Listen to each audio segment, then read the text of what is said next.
no helicopters have been procured for me to go to golf course. Thank you. I've never said he wasn't a great politician. I'm just saying he's a officer. It was supposed to be an interview. How'd you play out there today? Well, I found the conditions challenging, mostly because there's no grass on the golf course, but there never has been. I'm thinking about the swag bag, and I had a high hope for the swag bag. When you got 3 crevices on the green, your course is trash. What's happening, folks? Welcome back, Beltway Golfer Podcast, episode 55. Your host, Alex Dixon here. Last week, I got down to the eastern shore of Maryland, played some golf. I was down there for about 4 days, few nights, played 3 rounds of golf, and recorded a podcast. Recorded this episode out at the links at Lighthouse Sound with a gentleman some may not be familiar with, but I think a lot will be, especially if you've been to Ocean City, especially if you subscribe to cable and you're in the DC area at any time in the last 10 years and you found yourself clicking around on the channels on weekend mornings looking for something to watch related to golf. It's Bobby Vermillion, the founder, the producer, and the host of Endless Golf, which highlights golf courses all around the country, but with a large focus on Ocean City, Maryland, and promoting the golf courses down at the beach. Really cool. He's been on my list for a while to have on the show. And when I made the trip down to the shore this past week, when I made the plans to head down to the shore, I wanted to make sure I reached out to him to see if he'd be up for the show, and he was more than willing. It was funny, even though we sat down at Lighthouse Sound immediately after the taping, he had a tee time. Gosh, I'm forgetting. I think it was over at Glen Riddle. I could have that wrong. And I had a tee time at Rum Point. So we met at Lighthouse Sound and then both went to several golf courses, which was just how it worked out. But I had a fun week of golf playing down there. Ridiculous heat wave here in the Mid-Atlantic, but I got to play the Links at Perry Cabin, played Rum Point, and then played a golf course that I wasn't familiar with, about an hour, maybe 45 minutes to an hour south of Ocean City on the eastern shore of Virginia, called Eastern Shore Yacht and Country Club, kind of an old school club built in the 60s. Flat piece of property, a cool piece of property though, right on this kind of bend in the river there. But a lot of trees out there. I had a tough go of it, but cool family course, a nice atmosphere, great bar, fun little pool. It's a cool spot. And I was very grateful for them having me out at the Eastern Shore Yacht and Country Club. So it was a fun trip. Beltway Golfer, get ready to do a website redo. If you have not subscribed to the Beltway Golfer newsletter, I'm getting ready to come out with a number 2. It's going to be, these are monthly newsletters. It's going to be a combination of updates, what's going on here at Beltway Golfer, but also an overview of the previous month's stories related to golf in the DMV, all around Washington, D.C., all around the Mid-Atlantic, stories related to golf that you may have missed. So if you haven't subscribed, go to beltwaygolfer.com, click on newsletter, sign up, or just shoot me your email to contact me directly on any social media channel with your email address. I'll get you signed up for the newsletter, or of course go to beltwaygolfer.com. Before we get to the chat with Bobby Vermillion, a couple sponsors as usual. First is Fore Craft Cocktails, Fore Craft Cocktails. There's some exciting stuff going over with Fore Craft. If you go to their website, forecraftcocktails.com, they're now licensed in Washington, D.C. and South Carolina. But Washington, D.C., what they are able to do is ship. There's an agreement within Washington, D.C. that allows them to ship their product to states outside of the ones that they're licensed to distribute in right now. And I saw a post by Fore Craft just the other day that they sold out of their shipping transfusions pretty quickly, which is great news. I know they're restocking quickly, and I know they're coming out with some new flavors. So for the time being, it's still the transfusion, which is premium vodka, ginger ale, lime juice, and grape juice, pre-mixed, ready to go in a can. Now it's 7% ABV, but they're coming out with new flavors like Bloody Mary, 4T, and ranch water. So give them a follow at Fore Craft Cocktails. And the website, forecraftcocktails.com, based in Richmond, small business, produced actually up in Maryland, but the kind of business that you want to support. And if you're supporting Fore Craft Cocktails, you're supporting this podcast. Secondly, on this sponsoring this podcast is Timbers at Troy in Elkridge, Maryland, in Howard County, the only public golf course, municipal or otherwise, in Howard County, only about 10 or 15 minutes from BWI Airport. It is owned by Howard County, run by Kemper Sports. Go to timbersgolf.com. If you haven't been out there before, it's a fun, challenging 18-hole track that's, got a little bit of elevation change. But it's a beautiful course that's done a lot of work recently. They just, in last couple of years, they installed a Better Billy bunker system. They loaded up all the bunkers with new sugar white sand, and they've done a lot of improvement to the drainage. So if you went there a long time ago and haven't been in a long time, go check them out again. The Timbers at Troy, up in Howard County in Elkridge, Maryland, and go to the Timbers. Actually, get the website wrong. Timbersgolf.com. If you're in Howard County, check out their Players Pass. They've got a whole bunch of good deals with preferred tee times, discount on the tee times, bunch of good stuff. Go to timbersgolf.com. Thank you to the Timbers at Troy for supporting the Beltway Golfer podcast. And that's it. Let's get to the conversation. This is a fun one, really lighthearted. Bobby Vermillion couldn't have been a nicer guy. I really enjoyed meeting him and having some laughs with him. Here he is, Bobby Vermillion, Endless Golf at Links at Lighthouse Sound, episode 55, Beltway Golfer podcast. Enjoy. We're out here, Beltway Golfer podcast at Links at Lighthouse Sound, staring across the Assawoman Bay, back at Ocean City, with a legend in these parts, Bobby Vermillion. How are you, sir? I'm doing great. How are you doing? I'm doing fantastic. First of all, appreciate you taking the time to sit down with me and talk about golf. I want to learn some about the history of your prolific show, Endless Golf, and just talk a little Ocean City golf with you. Well, I'll tell you what, I love talking Ocean City golf. You know that, Alex, and I love my home. I actually got married in this building right here. Did you really? The second time. Right at this, was it like pagoda kind of thing? Well, we got married in the church, but we had a reception here. Okay, so very cool. I highly recommend.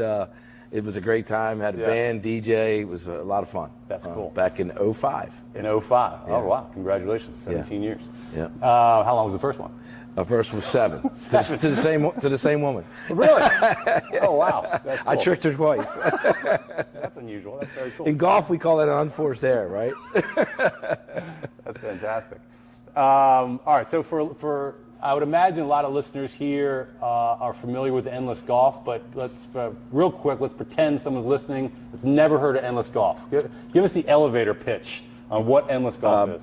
Well, basically, we started out as golfing the Mid-Atlantic, and back in 1991, believe it or not, and we started just highlighting the Ocean City, Maryland courses. Did that for, I guess, about a year or so, and then we kind of went on to different locations. And there was in the early 90s, late 90s, we did courses all over the country. We've been to Palm Springs, Bermuda, a number of courses in Florida. So we started traveling to different places. We did Williamsburg, Atlantic City. So the focus of the show is to go play golf courses that the average golfer can play. So each show is highlighting one course. One course. So you and your buddies are sitting at home looking to take a golf trip. We go to a golf course. We play 2 holes with the golf professional. Now with the addition of drones, it makes the show look a lot better because we get all the holes, all 18 holes by drone. Mm-hmm. So now when we talk about the golf holes, you can actually see the golf holes from the air, which has made a big difference, and to actually see and get a better feel for the golf course. But the pro and I play two holes, yep. And we show all 18. So we feel like we give a good flavor of what you can expect if you go play that golf course. And then obviously we'll focus in on some of the other attractions in the destination, whether it's restaurants, nightlife, etc. Right. But hopefully we showcase the golf course as well. And about 8 years ago, we had a sponsorship with Pam's Golf. I changed the name, probably 15 years ago at least now, maybe 20, to Endless Golf. And then what was it before? It was called Golfing the Mid-Atlantic. Okay. And then we went to Endless Golf, kind of inspired by the movie Endless Summer, where the 2 guys traveled around. Sure. And surf. Iconic surfing. Yeah, right. Yep. And Bruce Brown, and so I changed the name to Endless Golf, and now we're just doing the Ocean City area courses because we have one of our sponsors, obviously along with Toyota and Geico, is Pam's Golf. And then the town of Ocean City is also a sponsor of the show. So we do all the Ocean City area courses. We do each year we do different shows, play different holes, but we showcase all 18 holes and then talk about the options, some of the other nightlife and different things as we do the show. Love it. 1991, I had no idea. Like I think I learned of endless golf. I've been watching it for a while, but I don't know, maybe 10 years ago. Yeah. So in 1991, did it start as a TV show? It did, and it started back on Home Team Sports. You remember Home Team Sports? Absolutely. HTS. Yeah, HTS. Yeah, and it was funny because we were looking to in '91. If you take a look at the golf courses in the area, whether it be River Run, the Beach Club, which is no longer here, but the Beach Club, Eagles Landing, a number of courses were built in that year, and so golf started to get was getting big, and they really wanted to make a push to promote golf. So I had a relationship with the Toyota dealers, and I pitched them the idea of the sponsor of the show, and they've been with me every step of the way. They've been a great sponsor of the show and a great supporter of me and different things that I've done over the years with tournaments and so forth. So without their help, the show would have never got started, and I've been fortunate enough to have them all these years. Well, let's talk about the origins of the show then for a minute. So first off, I'm not gonna ask you your age here, but 1991, that's 31 years ago. You're in your prime. You're young. I'm on the back line now. What were you doing prior to this? So I worked for the local cable company. I was selling advertising. So I was doing an on-air local sports show on the local channel Resort Video Guide, which I'm still involved with today. I lease a third of the Resort Video Guide, and so I have a local show that airs 4 times a day, 7 days a week, year round.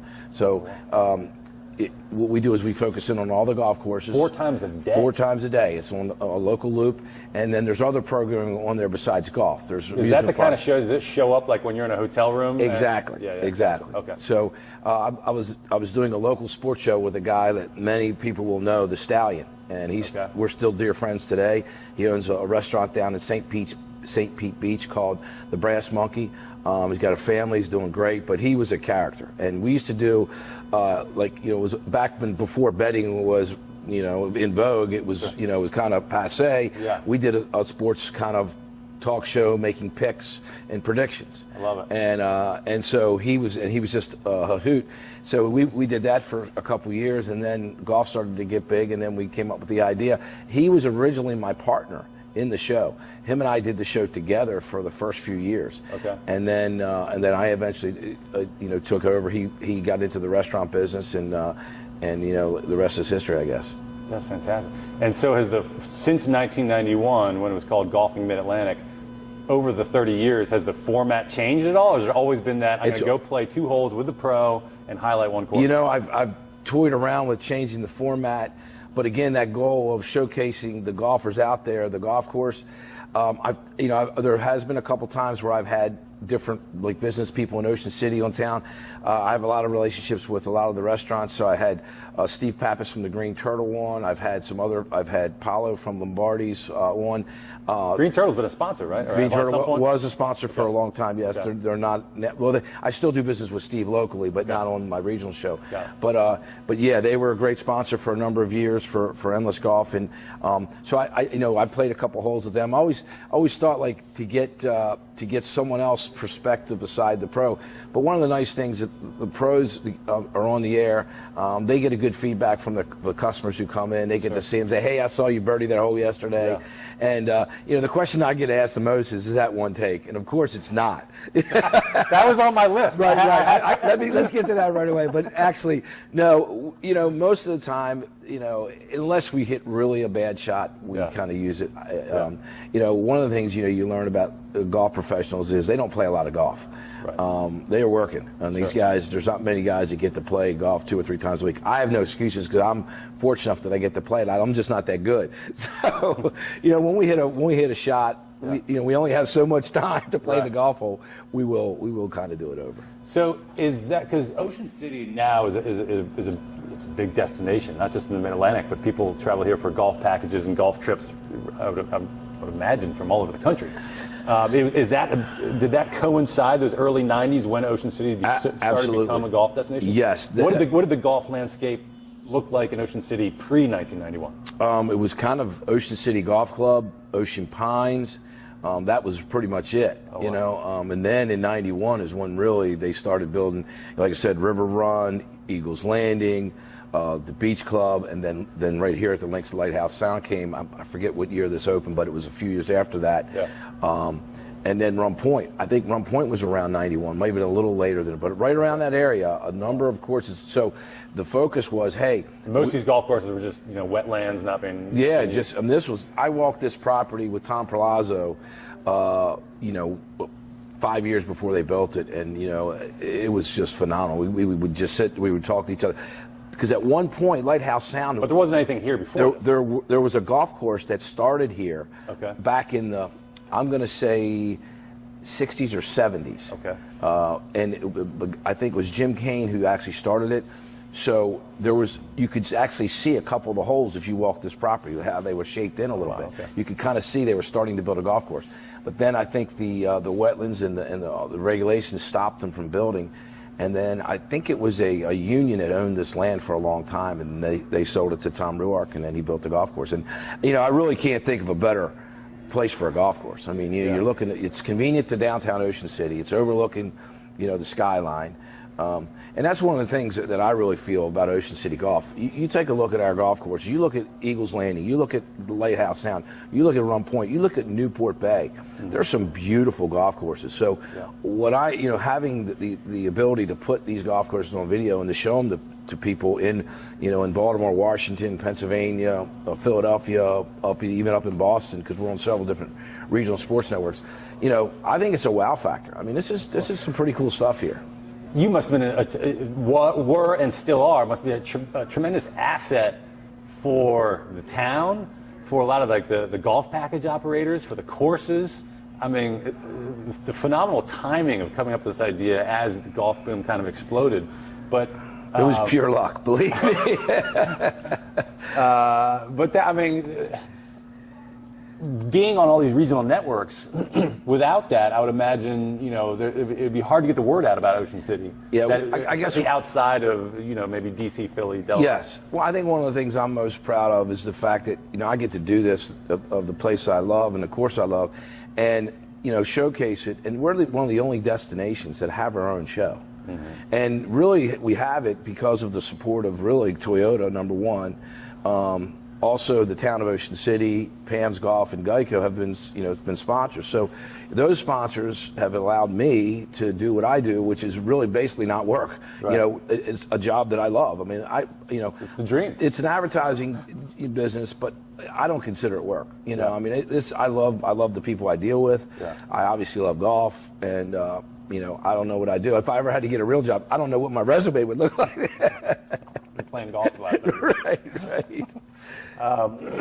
So that's interesting. You say that, you know, you're one of, if not the only, regional golf show specific to a specific destination. Did I read somewhere that, because in thinking about that, you must have been approached by other destinations, or other destinations must have thought of, like, we should copy this. Did I read somewhere at one point Myrtle Beach was trying to get you down there? Well, I actually was there for about 7 years. Oh, you were? 5 to 7 years, and we did fine there. I ended up moving on from Myrtle Beach to go to Florida, and I have another show, Endless Golf Florida, right now. Oh, you do? I do, and I've been doing that for about 5 years. So I have done some other destinations because of my relationships with.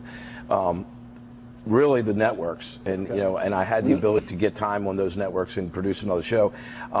But and the networks we're talking about, like Masson, Comcast, AT&T Sportsnet Pittsburgh, Comcast Sportsnet Philly, and then or now it's NBC Sportsnet Philly and NBC in New England as well, and then also at Bally Sports in Florida. So our show airs in the whole state of Florida as well.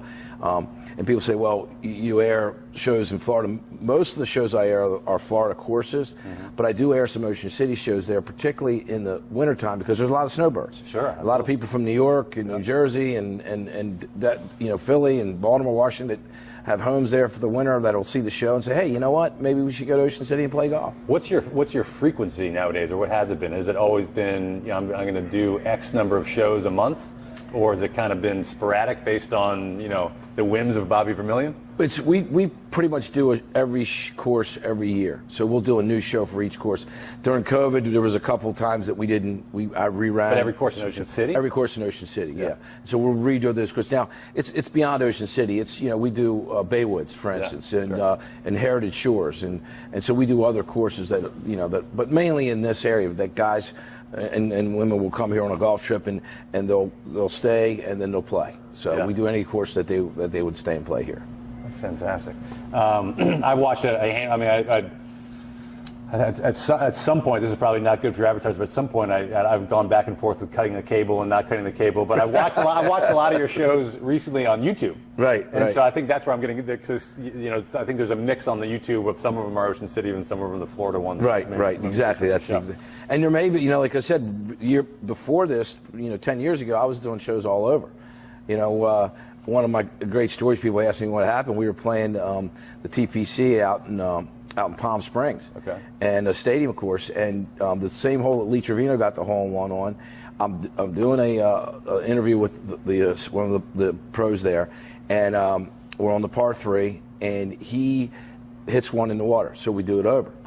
Now my camera guys say that he hit another one in the water, but I only remember one. So the next one he jars, he hits it in the golf hole. So he really makes a 3, right? But on the show, he makes a 1. So he's calling everybody, telling them, that he made a 1, but we know he really didn't make a 1. But we didn't say anything. The funny thing was, I'll never forget, I hit a 5-iron to about 6 feet, and I made the putt, and I made 2, and I lost the hole in the show. Well, you're like, wait a second, we know, I got paid for that. The viewers think I lost that hole. But that was a fun time. We've had a cart in the water at Queenstown many years ago. We did Queenstown, and the sprinklers came on, and one of the guys working for me backed the cart up. That went underwater. That was kind of a funny story.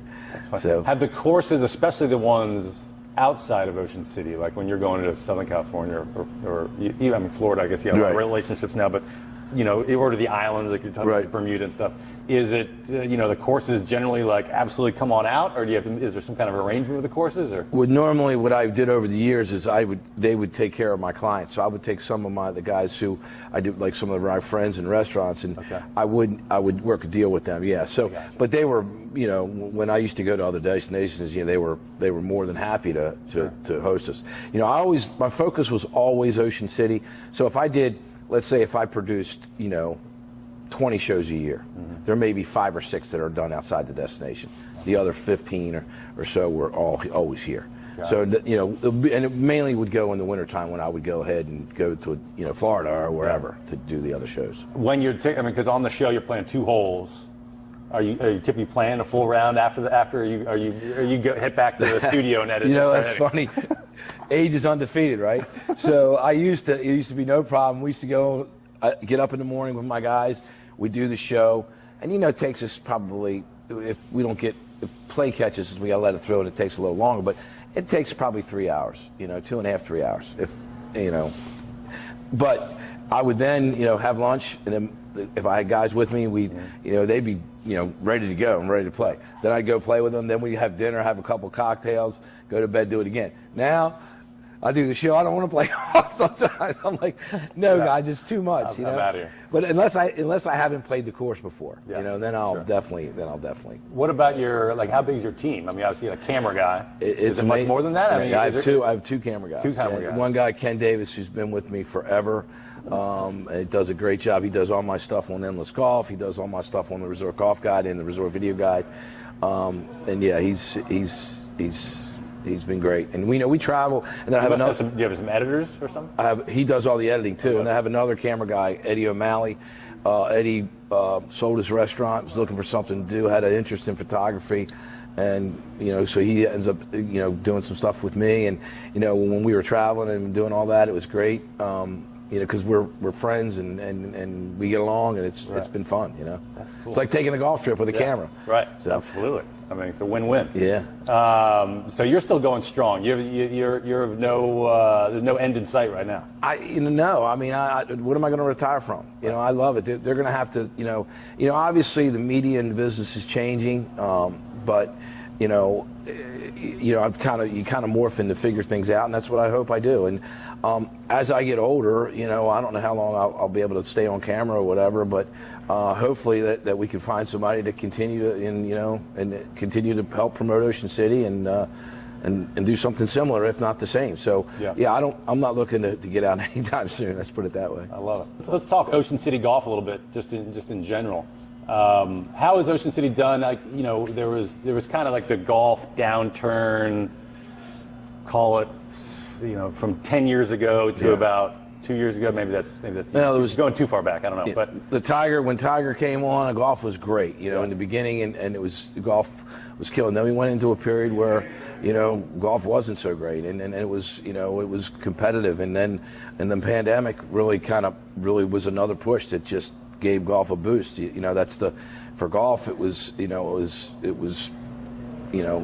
good for business, but obviously bad for everything else. But more people are playing golf now. I think it's during the pandemic, people felt like it was safe, which it is, and it was something they could do outside and they could do with their friends, and so now golf's been good, and Ocean City lost a few courses though in that time, right? Yeah, well, before courses were closing, like you said, the Beach Club, Glen Riddle opened, which was 36 holes, and then the Beach Club kind of that's when a period when golf wasn't that great, and so that they end up closing.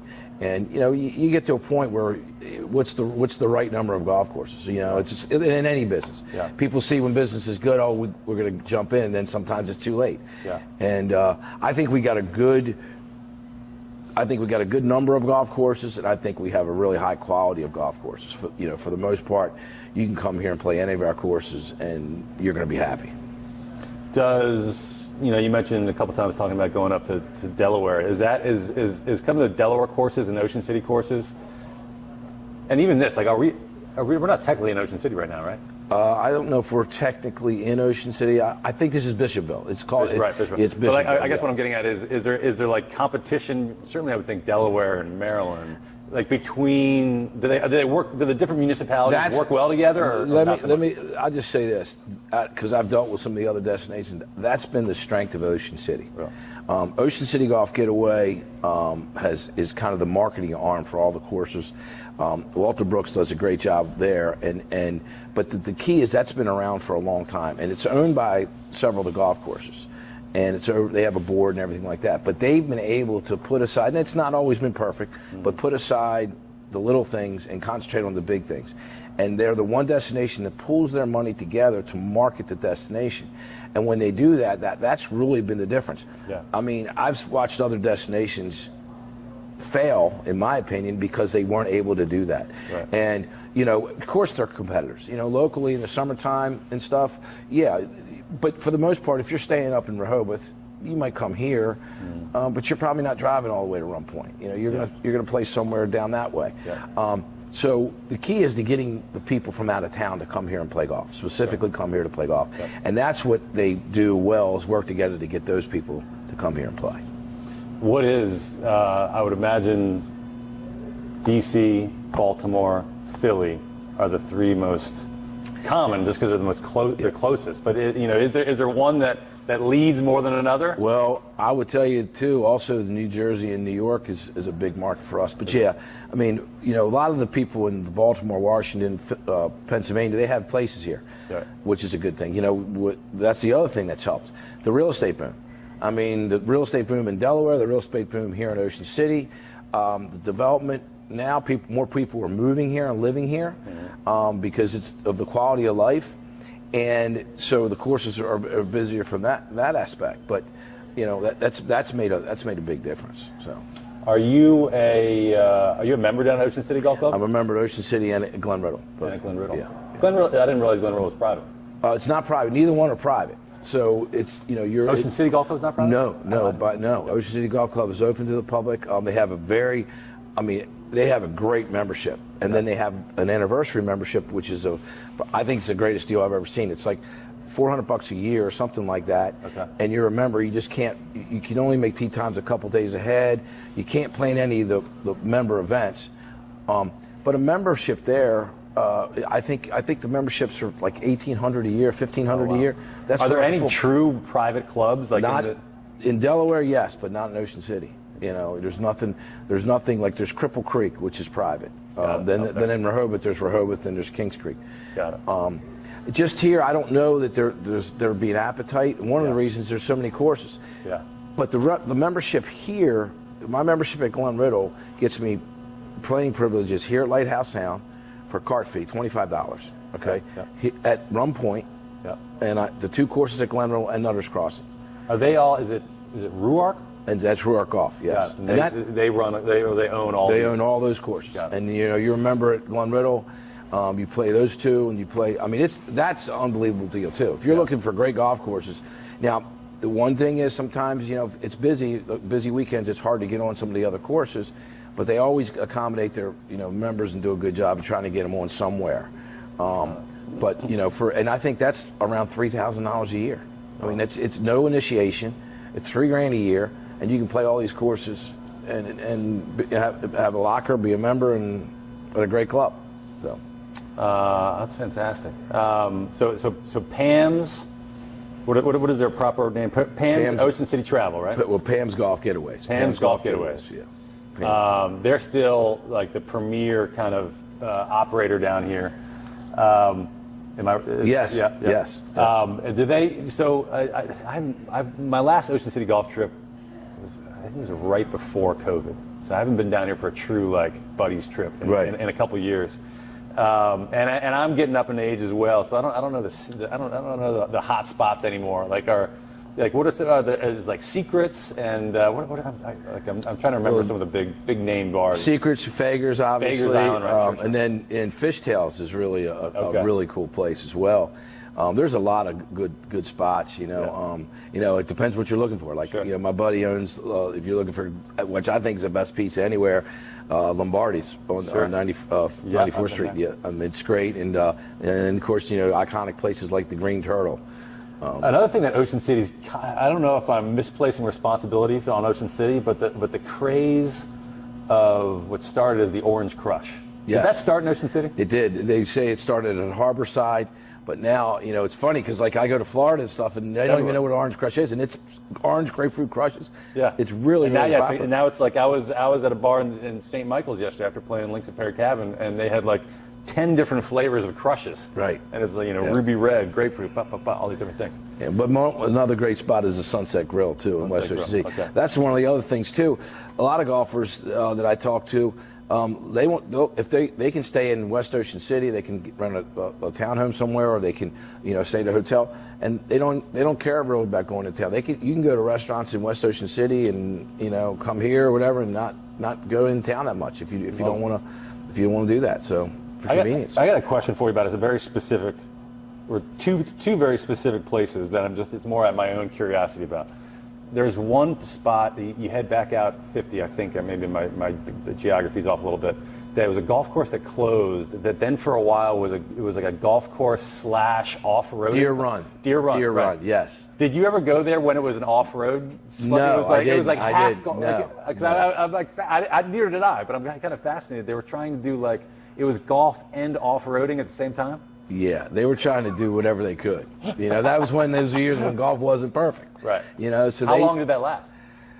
I'm not even really sure. A couple years maybe, but it was Buddy Sass from Ocean City, who was one of the, if not the best pro. He's just a great man, great golf professional. He actually helped open Deer Run. Okay. And so he was there for a few years, and then he moved on, and then he went to Ocean City. But he helped, and it was kind of it was like a par 70 course, a little shorter. They didn't want to make it a high end. They wanted something affordable for people, and it was a great concept. But then things got tough, and then the other courses started offering good deals. Sure. So then you could play other courses for just as much. So and it's a little further out of the way. Yeah. So they say location. So it stuck around and did okay for a while. And Ed Colbert was the owner. He was a great guy, loved golf. He put his heart and soul in it, but it just didn't work out. Another place I have curiosity about. I've been there to hit balls. It's a little driving range and a little 9-hole course right next to Eagles Landing. Right. Assateague Greens. Assateague Greens. And what's the story there? I don't really know. I think it's a family that owns it, I believe, and that's had it for years, and they enjoy running it. Yeah. And they just, they don't really advertise much. Yeah. They don't market. They get it looks like a place kind of lost in time. Yeah. Right. With the little pitch and putt 9 hole. Yeah, and it's a cool course. I mean, I think that place, I would say this, has a lot of potential. Yeah. To be a fun place. Sure. With all the, you see the Top Golf. I agree, especially like you golfers dry coming right out of Eagles Landing. Yeah. You could turn it into something right there that could be really fun. I mean, people, I think now, especially the younger guys, that they want to listen to music and have like a party, which is fine, and that would be a good little place to introduce people to the game of golf. It is a good little place to do that. Sure. You go out and play, you hit balls, you're not intimidated, you play 9 holes, and you see if you like it, and you want to pick it up and play. So. What about, in the last couple of years with COVID, we talked about kind of the silver lining of COVID, that part of the conversation comes up in literally every one of these podcasts. Right. With so many new golfers getting in it, is there rumors or scuttlebutt of either closed courses opening back up or new development or anything like that? Not really. No. I think right now we're where we the right amount. Right amount. Yeah, I don't think anybody's looking to open a golf course unless you hate money. Right. Golf, that's the one thing. Some people seem right. It's amazing. I talk to my friends and have courses, and it's just a hard business. With the with labor and the maintenance and then the build out. It's a risky business. And you have to take your hats off, and that's why a lot of people, when you pay for golf, man, golf's expensive. It is expensive, but it's it's kind of like do you want to own it? Because it's a tough one. It's a tough one. So. Do you know, since this podcast is Beltway Golfer, most of the listeners here are kind of in the DMV, the DC area. Do you know off the top of your head where you air in DC? Just on Masson. On Masson. Do you know when? 9 a.m. Sunday mornings. 9 a.m. Sunday mornings on Masson, Endless Golf. It's one of those ones, and maybe you won't like hearing this, but like it's usually I'm clicking through channels and it's a stopper. Like because you see golf, not because you see me. Because I don't know if I've watched every episode, but I've watched a lot. I always. I appreciate your support. Yeah, I really do. No, it's a great show, and I applaud what you're doing. It's funny when I started this podcast about 2 years ago. This is probably going to be episode like 56 or something like that.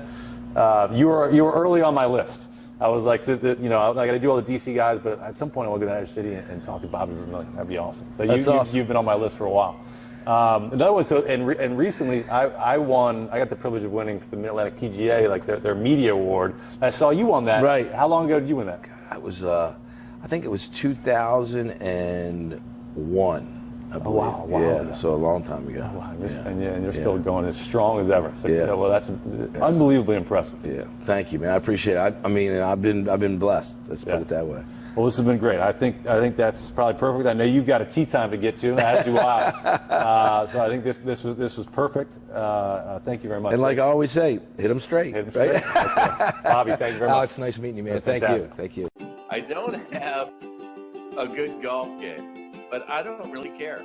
I'm a regular dude living in DC, and I want to know about DC-centric golf stuff. If you can tell me something that I don't already know, then that is great for me.